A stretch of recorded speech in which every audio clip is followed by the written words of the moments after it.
श्री ओम नमः सिद्धेभ्यः।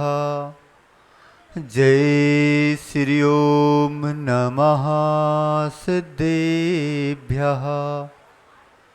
मंगलम भगवान वीरो मंगलम गौतमो गणी मंगलम कुंद कुंदार्यो जैन धर्मोस्तु मंगलम।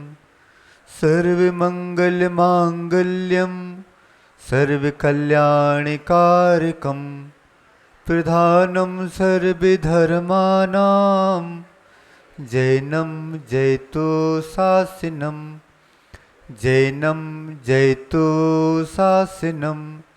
अनंतानंद सिद्ध परमेष्टि भगवान की, 24 तीर्थंकर भगवान की, देवाय देव 1008 श्री नेमिनाथ भगवान की, आचार्य भगवान श्री कुंद कुंद स्वामी की, गुरु नाम गुरु आचार्य भगवान ज्ञान सागर जी महामुनि राज की, परम उपकारी गुरुदेव विद्या सागर जी महामुनि राज की, परम पूज मुनि श्री अक्षर सागर जी, नेमी सागर जी, शैल सागर जी महामुनि राज की, 3 कम 9 करोड़ मुनि महाराजों की।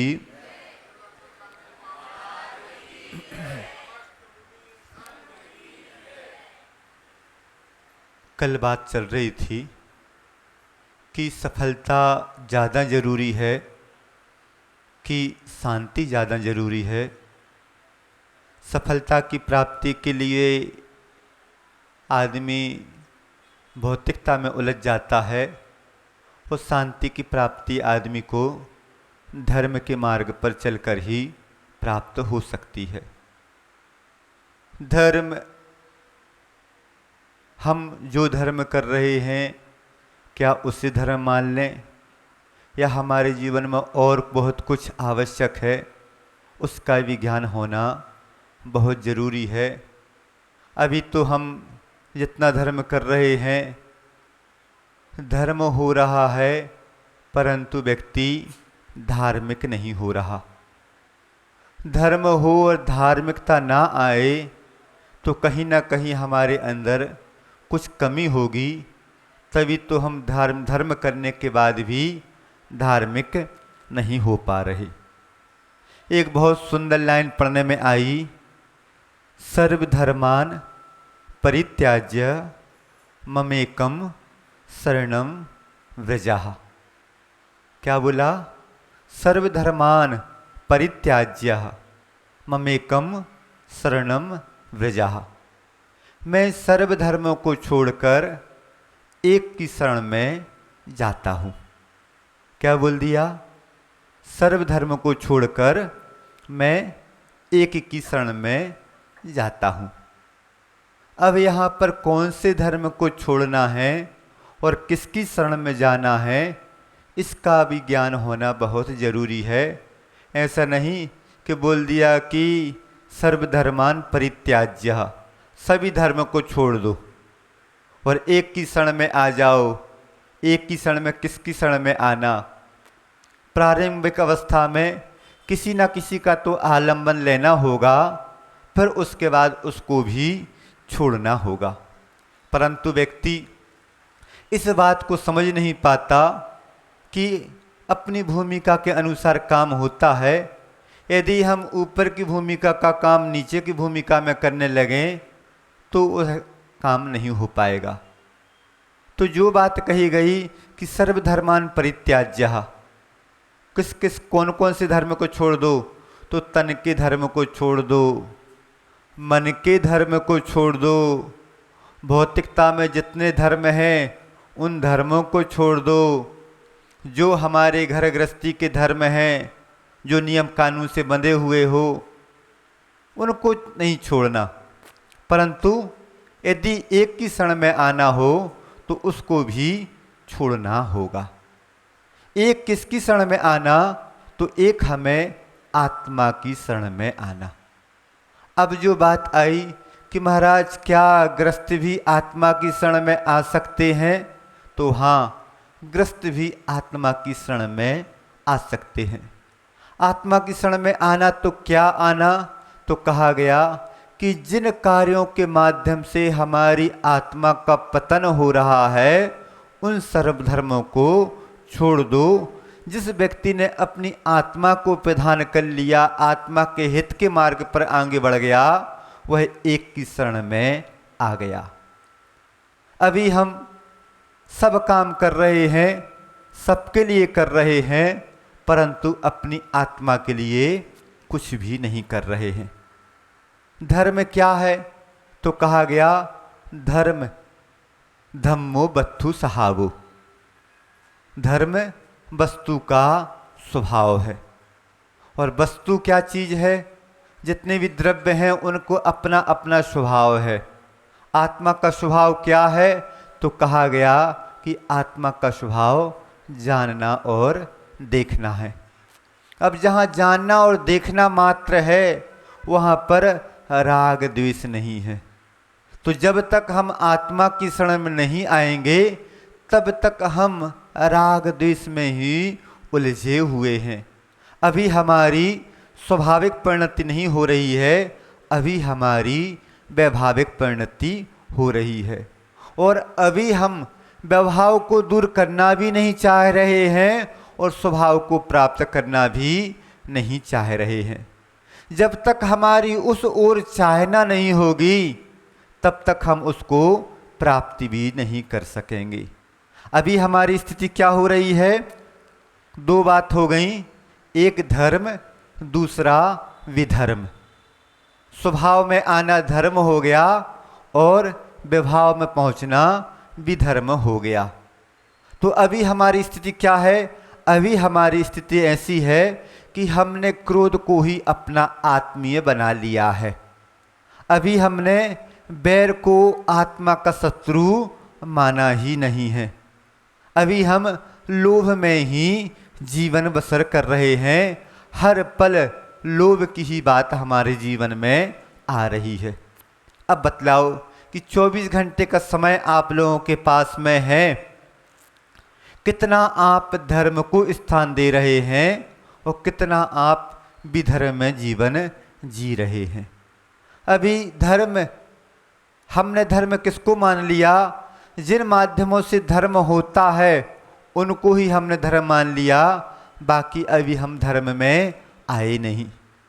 पूजन करना, स्वाध्याय करना, माला फेरना, तप करना, त्याग करना, ये सब धर्म के अंग हैं। इनके माध्यम से हमें धर्म की प्राप्ति होगी। इनके माध्यम से धर्म की प्राप्ति होगी। तो कौन से धर्म की प्राप्ति होगी? इनके माध्यम से हम राग द्वेष से ऊपर उठेंगे, विभाव को छोड़ेंगे, स्वभाव की ओर हम आएंगे। हम वीतराग प्रभु की आराधना करते हैं तो वीतराग प्रभु की आराधना हम क्या मान के करते हैं? एक प्रश्न है, आप लोग मूर्ति की आराधना करते हैं कि ईश्वर की आराधना करते हैं? बतलाइए। आप लोग मूर्ति की आराधना करते हैं कि ईश्वर की, परमेश्वर की, उन परमात्मा की आराधना करते हैं? अभी तक हम मूर्ति की ही आराधना कर रहे हैं। अभी हम ईश्वर की, परमात्मा की आराधना कर ही नहीं रहे हैं। क्यों नहीं कर रहे हैं? हमारी उनके गुणों की ओर दृष्टि जाना ईश्वर की आराधना करना है। अभी हम क्या इस पद्धति से करना है? 13-20 में उलझे हुए हैं। अभी हम, ये हमारी मूर्ति है, ये उनकी मूर्ति है, इसमें उलझे हुए हैं। यह पीतल की मूर्ति है, यह धातु की मूर्ति है, यह पत्थर की मूर्ति है, इसमें उलझे हुए हैं। अभी यह सुपार्षण जिनालय है, ये नेमिनाथ जिनालय है, इसमें उलझे हुए हैं। अभी हम परमेश्वर की, परमात्मा की जो आराधना करनी है वहाँ पर जाएं और भगवान के जीवंत दर्शन होने लगे। आपको ऐसा लगे कि भगवान साक्षात बैठे हुए हैं, तब हम सही रूप में उन परमेश्वर की, उन परमात्मा की, उन आत्मा की आराधना करेंगे। अभी हमारे द्वारा आत्मा की आराधना ही नहीं हो रही है, परमात्मा की आराधना नहीं हो रही है, तो कैसे हम आत्मा की ओर, स्वभाव की ओर आवेंगे। हमें आत्मा के स्वभाव की ओर आना है तो कम से कम उस ओर हमारी इच्छा हो, चाह हो, हमारी श्रद्धा हो, प्रतीति ऐसी हो कि भगवान जैसे आप भगवान बन गए ऐसा हमें भी भगवान बनना है। एक बहुत अच्छी बात पढ़ने में आई कि जो भगवान का वर्तमान है वह हमारा भविष्य होगा, और जो भगवान का अतीत है वह हमारा वर्तमान है। तो अब जो भगवान का वर्तमान है वह हमारा भविष्य होगा, तो भविष्य कब होगा? जब हमारी उस ओर दृष्टि जावेगी तभी हमारा वह भविष्य होगा। कहा जाता है कि धर्म दो प्रकार के होते हैं, एक सामुदायिक और दूसरा व्यक्तिक। सामुदायिक धर्म क्या हो गया? जो सभी कर रहे हैं वह हम भी कर रहे हैं, यह हो गया सामुदायिक धर्म। और व्यक्तिगत धर्म क्या हो गया? कि हम अपनी आत्मा को लक्ष्य लेकर जो काम कर रहे हैं वह हो गया व्यक्तिगत धर्म। अब बतलाइए कि सामुदायिक धर्म हो रहा है आपके माध्यम से, सही रूप में वह भी नहीं हो पा रहा है सामुदायिक धर्म। व्यक्तिगत धर्म की तो बात छोड़ो, जब तक हम अपनी आत्मा के बारे में सही नहीं सोचेंगे तब तक जो क्रियाएं हो रही हैं वह क्रियाएं भी राग द्वेष को पैदा करने वाली क्रियाएं हो जाएंगी। मंदिर गए, पूजन करना है, अभिषेक करना है, एक व्यक्ति आया वो अलग पंथ को मानने वाला, एक व्यक्ति आया वो अलग पंथ को मानने वाला। अब वहाँ पर भी हठाग्रह शुरू हो गया कि नहीं ऐसा करो, ऐसा नहीं ऐसा करो।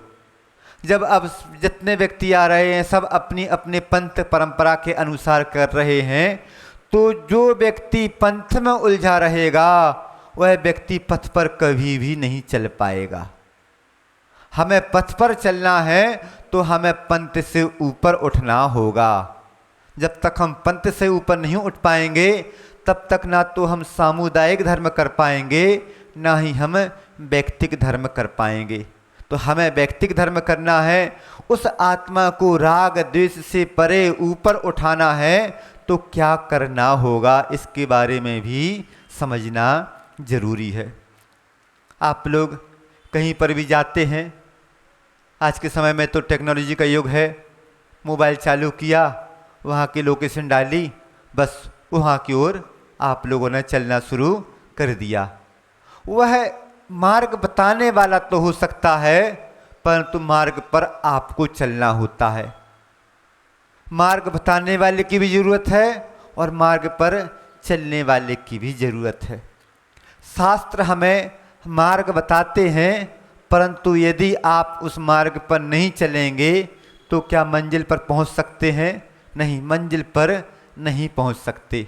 तो हमें चलना ज़रूरी हो गया, परंतु हो क्या रहा है? हम पंथवाद में उलझ गए, और जब तक पंथवाद में उलझे रहेंगे तब तक हम अपने को सही, दूसरे को गलत बोलेंगे।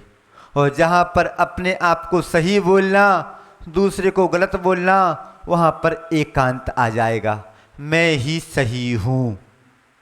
जहाँ पर मैं ही सही हूँ आ गया, वहाँ पर सब मटिया मैल। यह होना चाहिए हमारी धारणा कि तुम भी सही हो, हम भी सही हूँ। किस अपेक्षा से तुम सही हो, किस अपेक्षा से हम सही हैं, यह बात होना चाहिए। परंतु मेरा ही सही है, दूसरे का गलत है। होना यह चाहिए कि जो सही है वह मेरा है, और हो क्या रहा है कि जो मेरा है वह सही है। कितना अंतर आ गया? एक व्यक्ति सही को मेरा मान रहा है और एक व्यक्ति मेरे को सही मान रहा है। तो बस यदि मेरे को सही मानते रहोगे कि मेरा जो है वह सही है, तो कभी भी धर्म के मर्म को आप समझ नहीं पाओगे। जो बात कही गई कि ममेकम शरणम व्रजः, मैं शरण में जाता हूँ। किसकी शरण जाता हूँ? आत्मा की शरण जाता हूँ। किसकी शरण जाता हूँ? धर्म की शरण को प्राप्त करता हूँ। जहाँ धर्म की शरण में जो व्यक्ति पहुँच गया, वह व्यक्ति अनावश्यक क्रियाओं से, अनावश्यक राग द्वेषों से बचना शुरू हो जाएगा। आचार्य महाराज ने एक बहुत अच्छा हाइकु लिखा है, धर्म का फल बाद में नहीं, अभी पाप से बचे। क्या बोला? आज किसी ने क्या कहा? धर्म का फल बाद में नहीं, अभी पाप से बचे। यदि हमें धर्म को प्राप्त करना है, धर्म करना है, तो कौन सा धर्म करना है? एक व्यक्ति धर्म कर रहा है मैं स्वर्ग जाऊं, इस भावना को लेकर धर्म कर रहा है। एक व्यक्ति धर्म कर रहा है मैं नरक जाने से बच जाऊं, इस भावना से धर्म कर रहा है। ना किसी ने स्वर्ग को देखा है, ना किसी ने नरक को देखा है। हमारा विश्वास आगम्य ग्रंथों में लिख दिया गया कि धर्म करना है। किस लिए करना है धर्म? बस आचार्य महाराज ने छोटा सा जवाब दे दिया कि बाद में नहीं है धर्म का फल, धर्म का तो फल अभी है। जिसके जीवन में अभी धर्म का फल है, उस व्यक्ति ने सही मायने में धर्म किया है। क्या है अभी फल? तो कहा अभी पाप से बचे। जब तक हम पाप से नहीं बचेंगे, तब तक हम धर्म कर भी नहीं पाएंगे। तो बस यदि आप पाप से बच रहे हैं, धर्म को जीवन में उतारना चाहते हैं, तो हमें उस परमात्मा से लगन लगानी होगी। एक विवेकानंद के समय की बात है। विवेकानंद बहुत विद्वजीवी हुए। वह जहाँ पर भी जिस धर्म गुरु के पास पहुँचते, उनसे एक ही प्रश्न करते कि क्या आपने भगवान को देखा है? क्या आपने भगवान को देखा है? तो बस वह जो भी धर्मात्मा होते, जो भी साधु होते, वह ग्रंथ खोल के बताने लगते कि ऐसे ऐसे भगवान होते हैं। तो विवेकानंद जी एक ही बात बोल देते कि ग्रंथ में लिखी हुई बात नहीं बताइए, मुझे ग्रंथ में लिखी हुई बात नहीं चाहिए। मैं तो बस एक ही प्रश्न कर रहा हूँ कि क्या आपने भगवान को देखा है? नहीं। कोई भी व्यक्ति बोल देता कि नहीं, मैंने भगवान को नहीं देखा। जब वह विवेकानंद जी रामकृष्ण परमहंस के पास पहुँचे और उनसे यह प्रश्न पूछा कि क्या आपने भगवान को देखा है, तो उन्होंने कहा कि यह प्रश्न तुम्हारा अभी इस भूमिका में है ही नहीं कि क्या तुमने भगवान को देखा है। तुम्हें तो प्रश्न ये करना चाहिए कि क्या तुम्हें भगवान बनना है? क्या करना चाहिए प्रश्न कि क्या तुम्हें भगवान बनना है?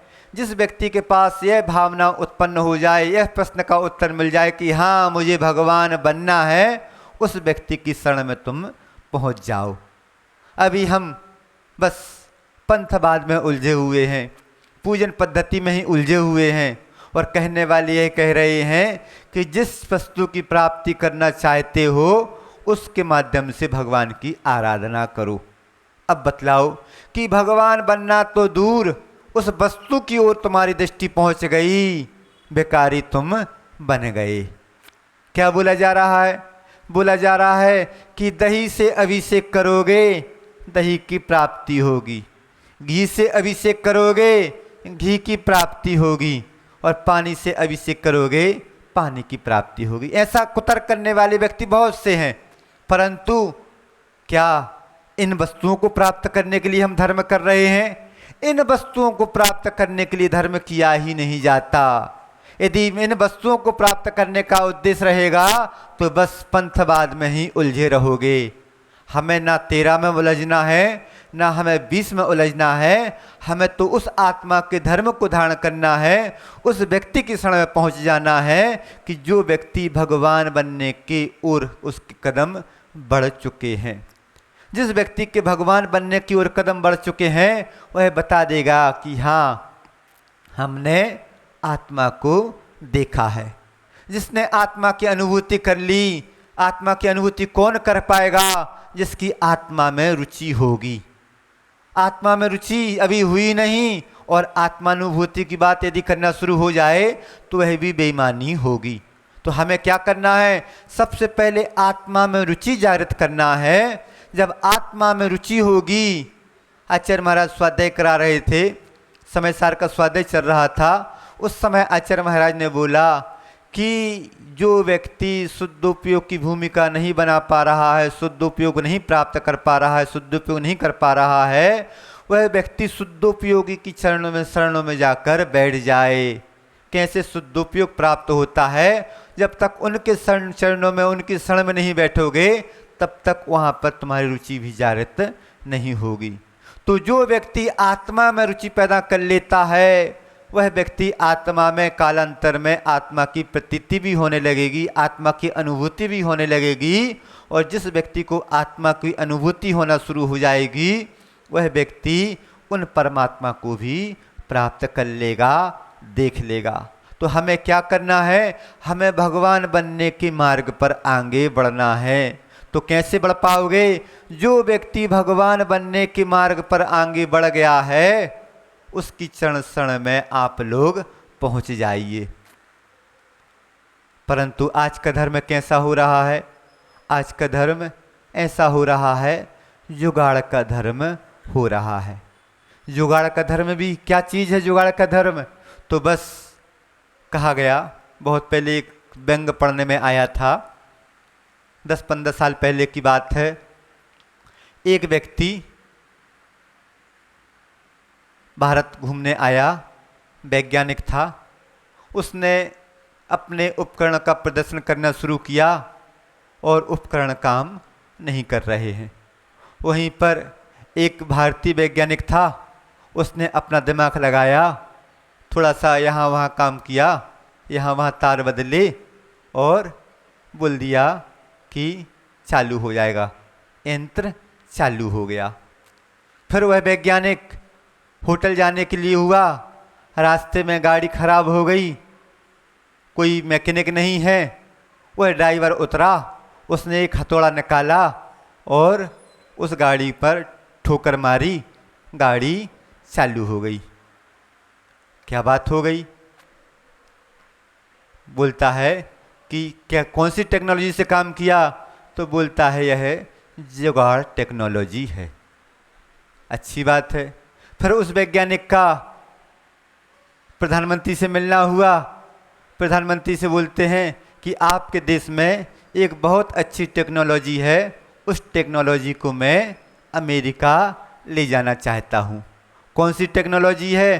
तो बोलता है कि जुगाड़ टेक्नोलॉजी है।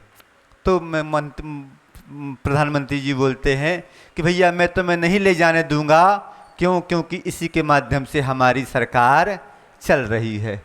तो ऐसे ही आज के समय में हर व्यक्ति धर्म कर रहा है, परंतु क्या कर रहा है? जुगाड़ के लिए कर रहा है और जुगाड़ से धर्म कर रहा है। जब तक जुगाड़ टेक्नोलॉजी से धर्म व्यक्ति करता रहेगा जब तक उस व्यक्ति को न शांति की प्राप्ति होगी और न ही वह व्यक्ति धर्मात्मा होगा। हमें धर्म करना है तो कहा गया कि धर्म करना, तो कैसे धर्म करना? धर्म का लक्षण क्या है? तो कहा धम्मो मंगल मुख्यम अहिंसा संयम तपः। धर्म क्या है? तो अहिंसा, संयम और तप रूप 3 प्रकार का धर्म होता है। अब 3 प्रकार का धर्म कैसा है? अहिंसा को मुख्यता देना है, संयम का पालन करना है और तप का भी करना है। जब तक अहिंसा, संयम और तप हमारे भी जीवन में नहीं आएगा तो धम्म मंगल मुख्यम, धर्म उत्कृष्ट मंगल है, ऐसा कहा। मंगल क्या चीज़ है? तो कहा गया मम पापम गाल्यति सह मंगलः। जो मेरे पापों का गालन करे, गला दे, उससे कहा गया मंगल। अब बतलाओ कि आप जो धर्म कर रहे हो, ना आपके जीवन में अहिंसा है, ना आपके जीवन में संयम है, ना आपके जीवन में तप है। जब तक हमारे जीवन में अहिंसा नहीं होगी, जब तक हमारे जीवन में संयम नहीं होगा, तप नहीं होगा, तब तक क्या हम धर्म कर रहे हैं? अहिंसा को देखा जाए तो अहिंसा के भी दो भेद हैं।